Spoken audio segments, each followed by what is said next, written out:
Well, hello, and welcome back to the MESCA webinars. Every month, this webinar series looks at a key issue in the minerals, energy, and supply chain resilient sectors of the Australian economy. MESCA, Mineral, Energy, and Supply Chain Resilience, is a member service offering from the Australian Industry Group. My name is James Scotland. Thank you for joining us for this lunchtime chat, wherever you are in the country. Particularly to our friends in WA where it's not lunchtime yet. Today we are exploring a business issue that is high on the importance of every business to-do list, ensuring and building sustainable supply chains. With the growth of ESG, logistical interruptions due to COVID and other reasons, with greater visibility of the general public via digital supply chains, and with the rise of importance of brand value at a time when our digital visibility is even higher than before, supply chain sustainability has taken on an increased importance. It's a major issue for today, so let's look at it. I'm really pleased to welcome to the MESCA microphone the always interesting and challenging Indrasen Naidoo. It's his first time with us, but I'm sure it won't be his last. I'm really looking forward to hearing what Indrasen has to say on this subject. Today's webinar is brought to you thanks to the support of the Economics Research Team of the Australian Industry Group. Their support means we're able to bring this webinar to you free of charge. The AI Group Economics team monitors and analyses developments across the Australian economy and produces a range of reports, submissions, research notes on issues that affect Australian business and industry. For AI Group members, just head to www.aigroup.com.au/research for these regular reports, or to subscribe to their Economics Weekly Update. Yesterday, we got an update from them talking about the cash rate, what the expectations of inflation is, and the growth of the economy over the next few months. If you're in supply chain planning, demand planning, in budgeting, this is the sort of stuff you need to know. aigroup.com.au/research. Thanks to the team for their support. By the way, that team recently provided a report on supply chain and the challenges facing us in Australia and globally. Head to the website to get a copy of that report, which I strongly recommend.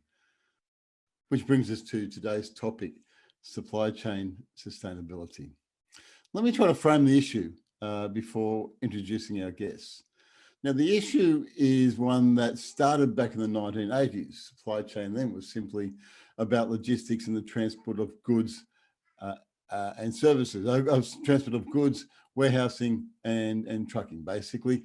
It gave us the opportunity to achieve what we wanted at that time, which was just-in-time management.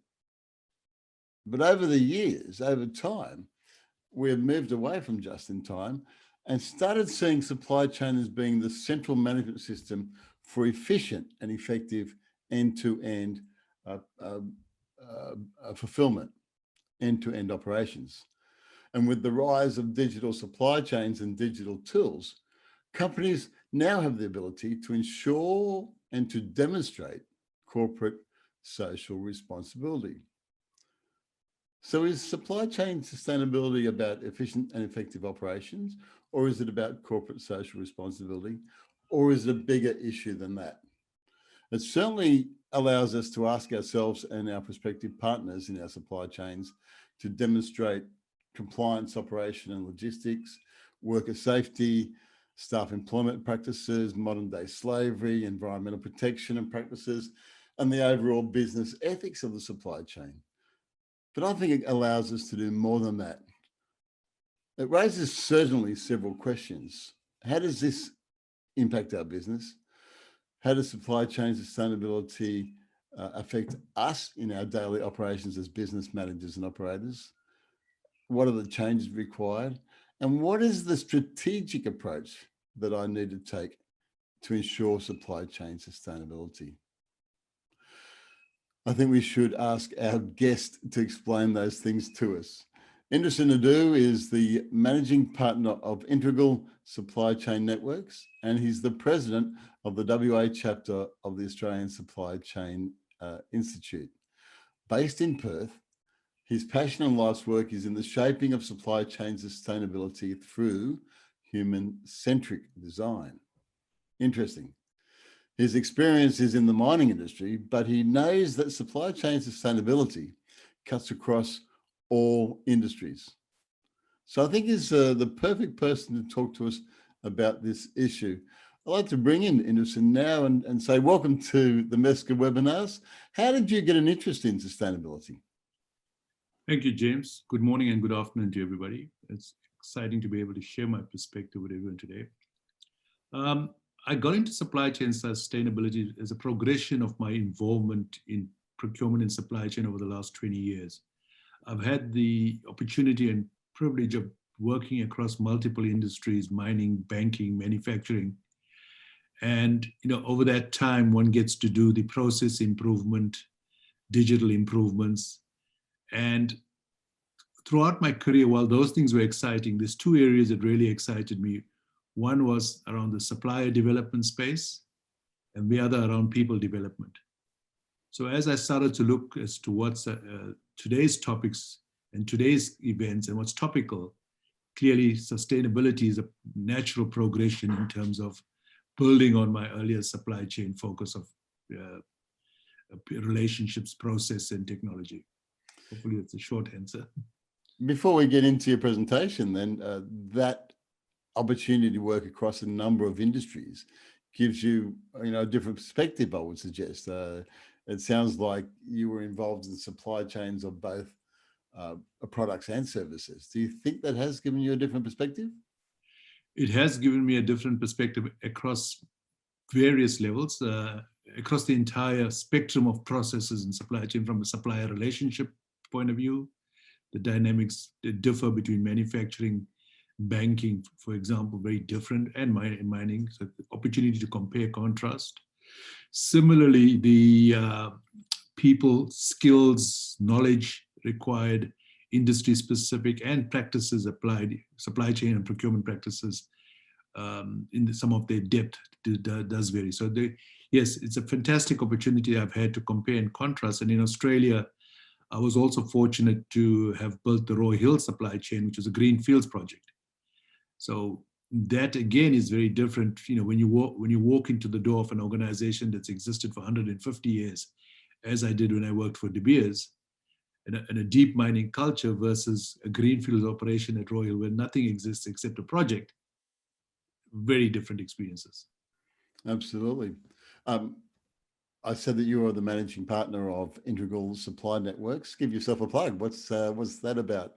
And then from there, go into your presentation so we can ask some questions later on. Yes, thanks, James. I said welcome the opportunity to share what we're about. We have two arms of our business, the advisory services, which is Integral Supply Networks, and a technology arm, which is Jeff Solutions, where we are an SAP Gold partner. We also focus on IoT and development. What makes us different, I think, is that we take a coaching approach in that we work with people relative to where they're at. We have three differentiators in our approach, primarily being human-centric in our design.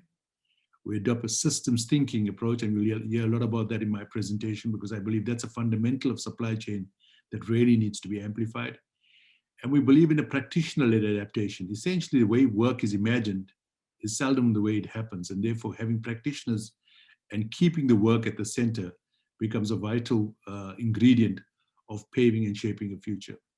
So really that's what we're all about in a nutshell. And I just want to try and go down if this cooperates with me.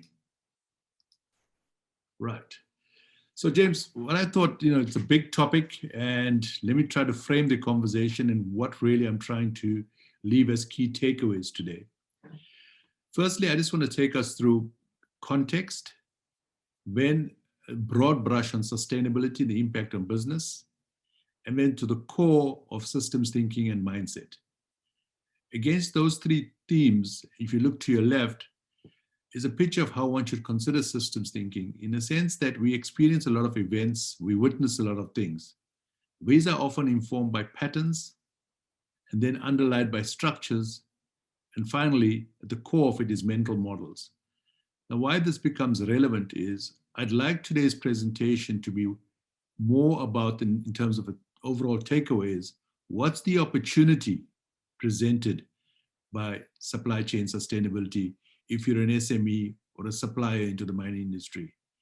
Now, in order to be able to see a pathway to opportunity, it's often a mindset issue and being able to see the wood from the trees and look beyond the events to be able to see the patterns and the structures and position oneself accordingly. So flowing from that in the context, which I will shape now, ultimately, all of the events and patterns we are seeing, there's a term that's been used to describe today's world. It is volatile, uncertain, complex, and ambiguous. So very different to looking at the world 100 years ago. We have more rapid change, more complexity, more uncertainty, and we see that.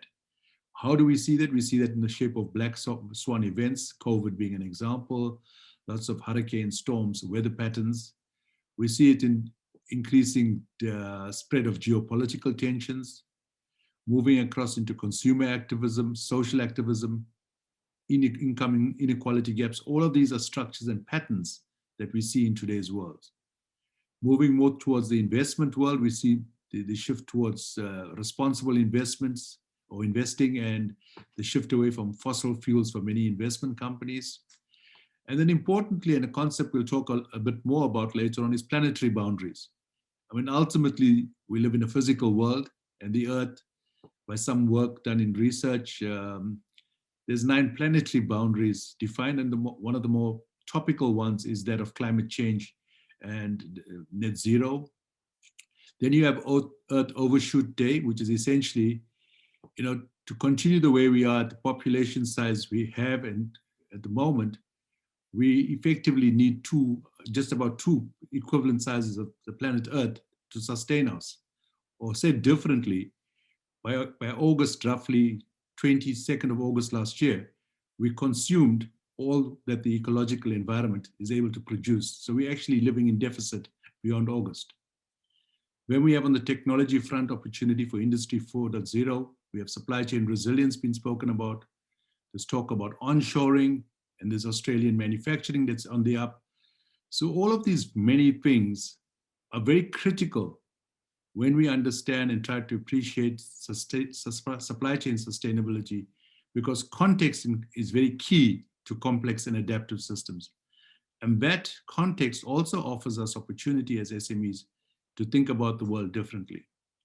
Now, in my career of over 20 plus years, one of the great things I enjoyed was supplier development and SME development.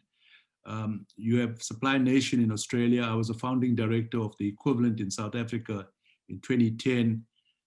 I've worked on community issues in mining, trying to engage local suppliers. And one of the key things is being able to support the SME economy, and we'll talk a bit about that as we then go into the next theme of sustainability's impact on business.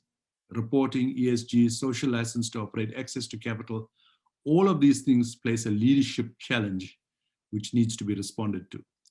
And lastly, which is the most important thing to me, is against all of this, we have choices to make. And those choices are really a function of our perspectives and our mindset. We could try hard not to lose, or we could thrive. Even better, we could be thriving and doing a whole lot more in terms of the planetary issues. So that's really the broad brush of the conversation, quite a mouthful, but essentially 3 big themes: VUCA, world, leadership, and systems thinking. It's an amazing big picture. Do you think, how does that shape the whole question though? I mean, we're talking about planetary boundaries as it applies to my business. Is that a relevant connection? Talk us through how you make that connection, I guess. Yeah, thank you, James. I keep struggling with this for some reason. Right. So hopefully this slide, and which talks about human systems, supply chains, explains this. What you see on the left is a nested view of sustainability, which talks about, oops, I must stop playing with that. Now, if you look at environmental resilience, which is really about the carrying capacity of the Earth and the 9 planetary boundaries. When you have social resilience, which is really about the society which you operate in, and then you have business resilience. So why is planetary boundaries relevant? One of the planetary boundaries, for example, is climate change and what happens below net zero. Now, unless we understand and appreciate, and we'll talk a bit more at the very end about awareness to action, unless there's a deep appreciation of the why we are doing this, one is unlikely to be able to position your business to thrive and take advantage. Instead, one is probably more likely to follow a compliance route towards net zero rather than appreciating the big picture of our world as a system can only handle certain things up to certain points. And those certain things at certain points have been translated into the 9 planetary boundaries. So being able to future-proof your business, create competitive advantage, it's important that leaders in business understand the environmental resilience, understand their social context, and thereafter shape your business resilience. Supply chain resilience itself is nested within a social and environmental ecosystem. That's why it's pretty critical. And you see, I talk about human-centric supply chains simply because energy flows to where your focus goes. If your focus is on digital, you're going to get enamored by the technology aspects. We consider technology to be an enabler. Rather, we suggest resilience lies in deliberate design of your supply chains, addressing human needs, and constantly evolving your supply chain. You see the picture on your right, and I'm not about to read it to you. And if you look at the bottom left, you see the goals of the system, the mindset and paradigm, and the power to transcend paradigms, quite a mouthful again, are the thing that makes a difference to being able to build a resilient supply chain and a resilient future-proof business. So that's how it brings back to the business world, is understanding that big picture and shaping within that. Does that answer it, James? Absolutely. I think that it covers it perfectly. And I'm sorry, I was making some notes there because I think this idea about resilience as a deliberate design is perfect. Keep going. I'm with you here. Don't let me interrupt your flow. No, please interrupt, because I wanted this to be a conversation, and webinars can be notoriously difficult. We're talking at people and not having that exchange. And this is a big topic, and it's my deliberate intention to talk to it at a more expansive level rather than the tactical modern slavery elements. Those things are important. But unless we as leaders and as entrepreneurs understand the big picture, we are not going to be able to navigate it and thrive. So it is a big conversation. Yeah, I think some of those things I mentioned to begin with, modern day slavery and employee conditions, those sort of supplier issues that we ask, they're auditory processes. You're talking about a more broader strategic understanding of the environment we're operating in. So let's take it the one step further. This slide looks interesting. Right. So this one is dedicated to bringing the mining industry into context. In the absence of sustainability, my view is this is what the mining industry is really focused on currently and where the energy is going. It's really about digitization, Industry 4.0, really moving from the equipment layer all the way through to your enterprise layer using technology. That's on the vertical. On the horizontal, really elegantly linking up your supply chains from put to port to customer. And really the power of digital data and analytics, etc., driving all of that. And you see at an enterprise level, you have your service providers linking into that. And then ultimately your shareholders and the key community themes are social license to operate, health and safety, the point you made about people's lives. That really is the dominant feature of mining in industry in the absence of anything pronounced around sustainability development goals, which we'll talk about in a second. And if we then shift, sorry, I keep struggling with this, my apologies. So we then bring into the picture the sustainability goals. And you see on the left their origins back to 2015, there's 17 of them. And now on the picture on your right, you see the green box is really about the planetary boundaries, the 9 planetary boundaries. And while one could list these sustainability goals chronologically from 1 to 17, another way to look at it is in clusters. As you see to the left, sustainable resource use, right? On the right, you see universal values. And then from the bottom to the top, you see the preconditions of the Earth, planetary boundaries, once again related, climate action, which we know gets a lot of attention, and rightly so, with the net zero initiatives, basic human needs, social and economic development, and all of this then embraced by goals 16 and 17, and of which 17 is really about partnership for goals. And today's forum, and what you said in your introduction about getting together and creating conversation around it, is really an example of expression of partnerships. Now, within this ecosystem, there's the business community that needs to come to the fore to help achieve the goals and targets associated with them and the relative indicators. Now, this, I think, is a very nice way to see how the clusters fit together between human conditions, earth preconditions, and social and economic development, for example, at the center core, with universal values and resource use on either end. So in that spectrum, the sustainability goals, if you then take them into the mining world, bringing back the previous picture we saw, what that essentially starts to introduce is within a mining company's operations, there are probably arguably some very dominant goals that then start to feature. Climate action, and we see all the mining many of the mining companies, if not all, talking about net zero and reducing their carbon footprint. Increasingly, there's a conversation around water.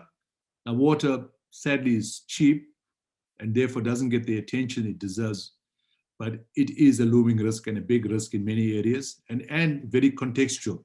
I mean, the west coast of Australia versus the east coast in mining, very different situationals regarding water. So 6 and 13 are examples of in-operation goals that are predominant, as is number 12 to your right, responsible production and consumption. And essentially, you now start to see with the goals, community, research, and academia all becoming important partners to the achievement of goals. Now, most importantly, if you look to your right, where we have suppliers and service providers, there's now an emphasis on supply chain sustainability to say, well, not only are you as a mining company responsible for considering your actions, but what about those of the suppliers that you deal with? What's their practices around human relations, human resources, modern slavery? What's their practices on net zero? So what is your view is one thing, but what is your role relative to your suppliers becomes the other thing. And this now starts to create a different conversation between suppliers and mining companies. So that's where supply chain sustainability starts to feature. And you see it in the form of energy in terms of scope 1, scope 2, and scope 3. Scope 1 and 2 is largely related to a company's operations. Scope 3 is all about your supply chain, be it inbound or outbound, and outbound. So that's really how sustainability is now starting to feature and shape different decision-making, different uncertainties, and different leadership requirements within the mining and other industry sectors. That puts a lot of increased expectation onto the suppliers, though, and it means that everyone has to kind of accept this understanding of the greater picture of our business as being sustainable. It does, and I love the question. I'm going to give you a cheeky, cynical answer, as I always do, about big corporates, having come from them myself. I think a lot of the approaches right now around modern slavery is shift the problem to the supplier rather than work with the supplier. Give the supplier a 20-page document to fill in, and that absolves us of our responsibility. I think what it will bring to the fore for more responsible corporates is working closer with their suppliers, building relationships, and shaping different kind of activities, similar to what you're trying to do with the hub. Let's get into conversation and share perspectives on how we should address this, rather than passing it across. My apologies, my dogs are going crazy. Trust me. I think the point of modern day slavery is there's no way that we can guarantee that we've got it fully nailed throughout our whole supply chain. And so we see some people just trying to push that responsibility, down the chain or up the chain. So it's someone else's problem. But I like this concept of saying, no, we all need to see it as an overall integrated picture. Your dogs have let you down, have quieted down now, so I'll let you continue. Thanks, James. Yeah. So the next slide is, I suppose the big question is, so why have these supply chains? And essentially, and you see at the bottom, my sources for this information is that there's an argument, and a strong argument, that sustainable investing is about creating business of enduring value. Ultimately, long-term cash flow, long-term returns is what drives value. And it's highly unlikely, when you look at planetary boundaries and those kind of things, that you're going to have long-term return if we muck up the earth, if we have social inequalities to the extent that we have, if we have economic disparities. So there's a strong value proposition, but sadly, we as human beings, given our reptile brain, we tend to respond more to immediate threats and kick the can down the road when it comes to longer term issues that require us to adapt. That's our human nature. And that's really what we need to alter. And you see at the bottom, once again, quotes, references from UNIDO, there has been, and they're constantly evolving examples and case studies that have demonstrated the saving of the cost, the increasing of revenue, reduced risks, the building reputation, capital. There's lots of examples, Patagonia, Unilever. Year on year, we see more emerging examples of how companies have actually demonstrated that sustainability is good business. Your earlier question, is it about saving cost? Is it about making a difference to society? It's all of those things that you cited, because there's opportunity all across that. And when we talk about understanding our supply chain networks and mapping them, we in Australia are in a very fortunate position. And you'll see just now when I talk about our suppliers, we're seen as a good governance jurisdiction with good practices. And we really need to leverage that, as we've done in the past, to make our small, medium, micro enterprise more vibrant, more manufacturing orientated, as we are doing, to capture some of this value. You mentioned earlier on, in terms of lots of talk about SDGs, how do they relate to ESGs, which is what you maintain. And you see a picture on your left of how companies which traditionally have focused on environment, social, and governance, how these 17 goals map towards the ESGs. And I'm not going to go through them, but that kind of gives you a picture. And understand we are sharing the presentation, and they've got their references at the bottom for those that are interested in following up. The second issue is, if you look to the right, I suppose the big question is, how are companies progressing? And I draw your attention to the top two challenges. And this is a 2019 report, so it's not that long ago. Extending strategy throughout the supply chain, implementing strategy across business functions is the biggest challenge.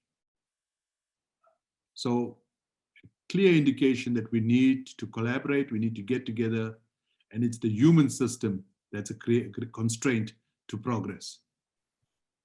It's also a clear indication that suppliers, tier 2, tier 3, tier 4, need to understand that this is a requirement, that they're going to need to understand how ESG and SDG works, so that they can build their businesses to integrate with the larger corporates. Absolutely. Now, I've spent 20 some odd years in supply chain, as I mentioned, and one of my greatest pleasures has been working with suppliers. I learned more from suppliers than I learned from my MBAs, because there's pragmatism, there's wisdom that suppliers have. That's why they're entrepreneurs, and that's why they've chosen that path. And there's a wealth of talent, and essentially people run their businesses, they know they're knitting, and really becoming familiar with elements of supply chain sustainability, as you say, is the next frontier. And I have no doubt that, given the right support, like many of the other things that suppliers embrace, it'll be a change they can comfortably navigate and seize opportunity from. So How do we seize this opportunity and this value? That's really the next conversation or next part of the conversation, because that's the one I'm really interested in, turning this into opportunities to thrive. That's the big prize for me. It's not a compliance issue necessarily only. Firstly, you see presented on the top, SMEs globally are a significant economy driver. Okay. Never underestimate the power of SMEs and the prevalence of SMEs and the contribution they make. Secondly, bringing it closer to home in Australia, we have a deep and rich history of suppliers contributing to the mining industry. And you see the point, about 60% of the world's mines are operating Australian-made and designed software. And that's a 2017 reference, okay? You look at the met sector, the contribution to GDP and Australian labor force in 2017. Significant once again. So suppliers are a significant feature of the mining industry and have significantly innovated over the decades. We have the DNA. That's my point. The last point is, if you look at it as an attractiveness index, Western Australia in this case is globally being considered an attractive investment area. Okay, and this is in 2019. And it's not suddenly that in 2019 Western Australia pitched up. It was thereabouts for years. My point here is we have it in our DNA around innovation, and we are on a playground that's seen as attractive for good governance. And we should combine these things and really shape the future of industry and start to use technology, etc., not only in our businesses locally, but in our supply chain. So when we talk about onshoring, we have the opportunity to onshore many things as we are building our manufacturing sector. So there's a whole upside of opportunity that's emerging, and to do it sustainably. I think you're 100% right. And that's part of what MESCA is all about, that we have got a very good and very resilient supplier network in Australia, SMEs in the resource and other sectors. The challenge is what to put our focus on to make sure that we're still relevant as we head forward. So the conversation is relevant, I think. I think it's this is good stuff. It's absolutely what to put our focus on and how to support each other. I mean, it's increasingly annoying to me when big corporates talk about paying their suppliers on time. You know, wonderful achievement, you've paid your suppliers on time. Your weighted average cost of capital is greater than this. Why shouldn't you be doing that in the first place, right? So until we stop making heroes of paying suppliers on time and really do substantive things with our suppliers, we're going to miss the boat and the opportunity of collaborating and working together to make a difference. And that requires us to start to have an outlook that's more of a systems view towards sustainability. And you see a shareholder view, a stakeholder view, and a systems view. And a systems view is really appreciating, unless we're addressing the environmental resilience, social resilience, our business resilience will face consequences. And part of the social and business resilience is the role of SMEs and the role of communities. They're not a separate issue. Your business success and your resilience and your supply chain resilience is nested within this. And this reference comes from the embedded strategies work that's being done in Canada by a university in Canada. So there's a lots of frontiers. We're really exploring this, and lots of companies globally are stepping into this light and into the tension of being able to shape a different relationship with suppliers. So against that systems view, the important thing to me is back to leadership and mindset. If we want to have different results, we've got to take different actions. And if we want to take different actions, we've got to think about the world differently. What's new? What's the opportunity? And we've got to lead differently. Rather than having transactional leadership, we've got to have more transformational leadership, more collaborative leadership. Because we've got to be able to harness the power of working with each other. Now, SMEs may consider themselves to be independent achievers. But increasingly, if SMEs start to collaborate with each other, we're doing some of that in Western Australia on the technology space. The power of SME collaboration is not to be underestimated. You know, granted, this monthly payroll tends to dominate, sadly, because of the way some of the interactions occur. But as supply chain departments in major corporates start to embrace sustainability as they are doing, I think similarly SMEs collaborating with each other and putting together value propositions through to big corporate become a very interesting space. But it does require a collaborative leadership mindset. And one of the areas that I believe is underinvested in is we spend a lot of time and energy, rightly so, developing knowledge and skills. That's horizontal development.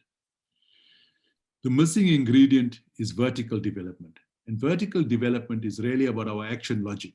When we make decisions, what time horizon do we consider it? How do we consider others in our decisions? And what's our way of being? And this is based on stages of adult development, based on Harvard research as well. It's phenomenal. And as you grow your capacity, not capability, capability is knowledge and skills, your capacity, your ability to exercise systems leadership, to collaborate, to operate with ambiguity grows. And we really need to invest in vertical development. Saying to people internally or external, please collaborate or collaborate, we got to appreciate sometimes they don't have the capacity to do that. And I think one of the things that will help us shape and take advantage of the opportunity is investment in vertical development. And that's an area we focus on because we believe together with mindset, and this is improvement in research as well, around systems thinking, that collaboration requires capacity. So that's an important ingredient to success. And lastly, having got the right leadership in place, you can start to examine your core processes and then adapt. You don't have to reinvent the wheel. It's a matter of, it's 80-20. Adapt your existing practices towards sustainability. And in reimagining your current business models, context, complexity, and change becomes critical. Understanding your core process and adapting it is then a function of leadership, integrating it to your business strategy. So when we talk about strategic sourcing, we got to ask ourselves, how strategic is your strategic sourcing if you're not working with your suppliers around net zero? Okay. And it's important equally to address the adaptive and technical elements of the journey of transformation. So you may address this shortly in your presentation, but I'll ask it now and address it now or later, whatever you think. One of the issues that we come across all the time, and I'll refer back to your time at Roy Hill perhaps, the procurement departments, the C&P departments, tasked with very limited capacity that you were talking about before. Their job is to go and buy, the euphemistic widget at X amount of price to be delivered at this time. And suppliers, members, come back and say, well, I've got a better solution than that. That's not the answer you're really after. And the C&P people say, we don't have any time for that. Just give me the price for this widget and let's move on. How do we get this collaboration going if we have that kind of confusion? Right, so let's talk to that in developmental theory. You see the conventional cultural ceiling, and you got below that, you got conventional. Now, essentially, and there's no good or bad in any of this. This is as you go through life, and the proverbial midlife crisis hits you around 45, 50 when you question the meaning of life. So this is very real, right? As we go through our development at a conventional stage, what happens in our development, our expertise and our craft is where we forge our identity. And at that stage, when you're talking to an expert, they know best, right? And you would have had experience when you're talking to people. If your attitude is you know best, you're not going to listen to no supplier, right? Whereas with vertical development and in a post-conventional stage, you are more receptive, you are more open, you recognize others, you recognize the contribution of others, your capacity to collaborate increases. And that is why I say in supply chain and in procurement as a great example of where we need to invest in vertical development. So we can start to understand and appreciate each other and interact with each other and indeed collaborate. And organizations, yes, there is a job to be done in terms of managing costs, extracting value, absolutely. However, there's a big and. We need to manage costs and do so in collaboration with our suppliers and appreciate their wisdom. But that "and" is very elusive at a conventional stage. At a conventional stage, it's more cost savings or supplier relationships. At a post-conventional stage, it's cost saving and supplier relationships. That's the fundamental difference. We said that a little bit where new structures are coming into corporates as they try to find a better way of operating. What I'm hearing is you're saying we need to accelerate that change in the hierarchical structure and start getting a more interactive cooperative approach if we are to get to supply chain sustainability. Well, I think increasingly organizations are using task teams as an example. John Cotter has got some excellent work where he talks about the limitations of hierarchical organizations. And SMEs have got a natural advantage of being more agile, and agility has been spoken of time and time again. So yes, the way organizations interact or designed are being challenged. Silos is the term that's frequently used, and we use it ourselves. To eliminate silo or functional design is a challenge. All of these things are valid. However, when you take a human-centric supply chain view, the actors in our organization, in our supply chains, really need vertical development to be able to see the limitations. And that's really the point. Some of this you won't be able to see. We have lots of clever people in lots of organizations. It's not a function of cleverness or knowledge. It's a function of capacity and how you look at the world. And we need to shape bigger minds, bigger mindsets, and make ourselves more self-authoring in terms of our outlook and our action logic. And then we'll start to shape more collaborative solutions. And that's fundamentally what will help build resilience. When we talk about supply chain resilience, a good example would have been the PPE at the outset of COVID. If everybody was looking for PPE as they were, my argument would be those with the best relationships were more likely to have success. Not necessarily how much of money you had. It was the relationships that ultimately managed to solve some of the challenges and bottlenecks. And it'll continue to be so. Supply chains are built on a social glue, together with the technology, together with all of the KPIs, etc. In a former podcast, I spoke to Andy, the head of supply chain for Compass Group, which manage all the food, the messes on mine sites and military sites and various other places. And I asked him how he survived during COVID, because it was a difficult time of uneven demand, up and down. Who knew what was going to happen? But when it did happen, it had to happen quickly. And his 100% answer was relationships with our suppliers that have been built up over time. I'm sure he won't mind me saying that. But that's reinforcing what you're saying with this slide. Sustainability is going to be based on better relationships. Do we need to talk about what the SMEs need to do to make sure that they have this type of approach? So I think similar to organizations building vertical capacity, I think the same thing with entrepreneurs. I mean, there's a classic book by, it's called Think and Grow Rich by Napoleon Hill. It goes back to the 60s, and I'm sure many of the audience have heard about it, or if not read it. I mean, the attributes of SMEs and entrepreneurs is clear. That's why they're entrepreneurs. And I think the skill and the mastery that they have in their craft needs to be complemented with now forging more collaborative relationships rather than only being independent achievers, building interdependence with other SMEs, and also starting to shape the conversation with corporates differently. And that's some of the work we're doing in Western Australia, is really together as SMEs, trying to have bigger conversations with procurement departments and supply departments, knowing full well that supply departments and procurement departments themselves are inviting these bigger conversations. Because if you say it's a VUCA and a complex world, we really need to navigate it together. And it's not going to happen in 1 year or 18 months. It will happen if we start to engage each other and really shift the dial. But we've got to get going. And that's the thing with entrepreneurs and SMEs. Get on the court with bigger conversations than we traditionally used to in our transactional expressions of leadership. I'm not suggesting it's easy, but I'm suggesting that we are in need of taking a different pathway. Yeah, that's a big issue, isn't it? That's a big thought to say, as an entrepreneur and as a business owner, I need to see sustainability as a different issue from what I've been thinking of it. I've possibly been thinking of it as an auditory or compliance requirement with my buyer, or I've been seeing it as some sort of emerging climate change issue. You're saying it is a fundamental approach to the way in which the whole supply chain works and integrates. It's a different thought.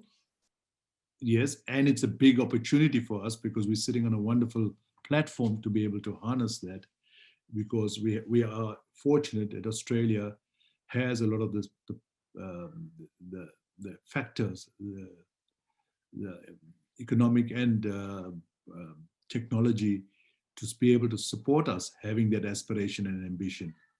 And increasingly, there's government support and policy that's directed towards transforming industries. We see that in manufacturing. And I'm saying we need to harness all of that and develop the capacity to have the bigger conversations to support that aspiration. And sustainability is good business. Yeah, we're certainly seeing it in manufacturing, where there is a lot of support to view the digitalization of your workforce, to view the modernization of your business as a holistic view as well as a mechanical approach. Is that your last slide? Have you got another couple of slides there? Because This is the last slide, the closing slide. because I want to get to bring it home if you like, and then we can have a few more minutes for chats. And if anyone would like to ask a question, feel free. But yeah, let's just bring the whole thing together and perhaps speak to this slide from an SME point of view as much as any other point of view. Interesting. Certainly. So if you look at it, this model is an awareness to action model. So as an SME, I think it's increasingly important, and you've articulated just now, of becoming aware of the things I do not know related to sustainability. And industry forums, webinars like this do contribute towards that growing awareness. Following that awareness is to develop an understanding of why are things the way they are? What can I do differently? How does it impact me? And then following that understanding is to accept the responsibility lies with me to shape a different future. So if procurement departments and companies are operating in a certain way, how do I take a responsibility together with others to shape a different conversation? And what actions will actually transform my business? So that's really the cycle in which we suggest that people and SMEs adopt, and being always mindful of the system thinking dimension and the patterns and structures that need to alter if we want different outcomes from the system. That's really the key. Yeah, there's a couple of things I wouldn't mind picking up with you for a minute or so. In terms of the understanding, we know that big corporates are changing rapidly, particularly as the rest of the world is signed up to net zero. The big corporations, the global corporations, are rapidly moving their systems towards net zero and a whole bunch of other issues. ESG is a big issue. Community acceptance is a big issue. It's difficult for us as SMEs to keep up to date with all those things. Obviously, MESCA is designed to try and do that, as is your business. Have you got any thoughts on how a supply, if you are developing suppliers now, how would you help them to understand what they need to know, what they need to focus on? I think increasingly, and there's several websites that one can tap into. There's websites on ESGs, etc. I think it's incumbent on SMEs to make themselves aware of the websites that talk to their narrative. When I say talk to their narrative, because some of these are industry focused, so there's lots of support and awareness. And also, this is a growing topic and emerging topic in terms of solutions. So even when I talk about planetary boundaries, all of the planetary boundaries don't necessarily have clear targets, etc. So the answer would be to start to lock yourself or hook yourself into some of these websites and updates that keep you abreast of who's doing what are their success stories. We talk about networking and platforms like the one you are part of, James, and you guys host. I think increasingly networking for the purposes of getting insights into sustainability become vital.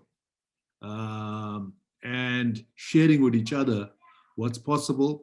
So when we talk about net zero, let's also not be naive. And yes, companies talk about we want to go to net zero by 2030, 2050. A lot of them talk about carbon sinks. So we're going to, if you add up all the trees and forest trees they're going to plant, I don't think there's enough space on Earth to accommodate that. So some of these things are questionable. And there's a term greenwashing. How substantive are these net zero claims? So, and I'm not saying that companies are not well intended, but I'm saying increasingly more interrogation, more discussion will help us understand what's possible. Yes, that's it brings us to your leadership point about, as business leaders, we need to see this as something that we're leading. It's confusing, it's multifaceted, there's a lot going on. I like your approach that we need to learn the nuts and bolts, the what I was calling the auditory, the compliance approach, but add to that this understanding that it's bigger than just an auditory process. There's a global view that you need to take. Correct. And entrepreneurs, I'm given that my days spent working with entrepreneurs, there's no doubt monthly payroll dominates, and understandably so. And it is hard and it is tough. However, if we want to future-proof our businesses and make them have long lives, this is an emerging frontier that's also an opportunity to be embraced. Yeah, it's the issue that we get faced with all the time here at MESCA. The challenge of, in a transitional economy, which we are, as we transition from the fossil fuel business into the new world, whatever that is, we have to worry about what happens now, what happens today, what makes us money today, while still trying to figure out what our future looks like. There's the next part of your diagram there suggests acceptance, that responsibility lies with me. So this idea that we have to manage both the day-to-day and the future is an acceptance that you've been talking about. Understand not only what you need to do in the next, as soon as you get off this this webinar, but also see it as a global picture. Am I seeing that right? Correct. So it's not a case of today or tomorrow, it's today and tomorrow. And that's why it's uncertain, complex, tough, and ambiguous, because the demands, that's an exact demand that today's world is placing on business. And which is why government and policy and creating the conditions for SMEs to thrive become a very vital and valuable ingredient in terms of helping SMEs navigate this. Which takes us nicely onto that fourth box of action, because we need to find a way to run our businesses that is here and now and in the future. And your suggestion is that you see it as a holistic view, today and tomorrow, not today or tomorrow. Correct. Today and tomorrow. And it's really transforming yourself as an entrepreneur before you can transform your business. Because change is a door that can only be opened from within. Nobody's going to change you. You can change yourself. That's a nice comment. I haven't heard that one before. So we're saying that sustainability has to do with sustainability goals as explained by the UN. That brings us down to say, okay, as leaders of business, we need to understand those bigger pictures, the black swan events, the big global changes that are happening, the planetary requirements, restrictions. We bring that down into leadership, and that brings us down into systems thinking. And we have to get a head around all those things in order to have a sustainable supply chain. Is that a summary of what you've been trying to explain to me? Absolutely right. And the greater your capacity, the more likely you are to be successful. It's a capacity issue, not a capability issue. So how do I get that capacity? Yeah. So it's like DOS versus Windows. They can do the same thing, but Windows can do it, can process more quickly. So do you have the capacity to process all of this and still thrive? Or does your personal operating system fall and crash because the world is just too big, too fast for you? That's why capacity is key. That's a great place to finish. We're coming up to the top of the hour, so it's time to finish. Thank you, Indrasen Naidoo, for fascinating presentation, given us a lot to think about. I like this idea of we have to combine here and now with the future. It's a now, it's today and tomorrow. As business people, yes, the challenges are great. And it's going to we're going to all have to face that. If we can try and do that within a supply chain and collaborate with our supply chain, it will make life just a little bit easier than trying to do it on our own. And of course, stay connected to organizations such as MESCA, such as the Supply Chain Institute, and keep up to date with all the changes and see how it affects your business. Have you got a final word there, Indrasen? Yeah, no, my final word is just to say thank you for the opportunity to share. I know it may have been a bit expensive, but I really want the big picture dialed in. And thank you for those that listened in. And it's not the fittest that survive, it's those that adapt. There we go. We'll finish on that point. Thank you so much, and all the best. We'll look forward to having you back to view this a bit more in greater detail at some stage. Thank you. Thank you, James. Take care, everybody.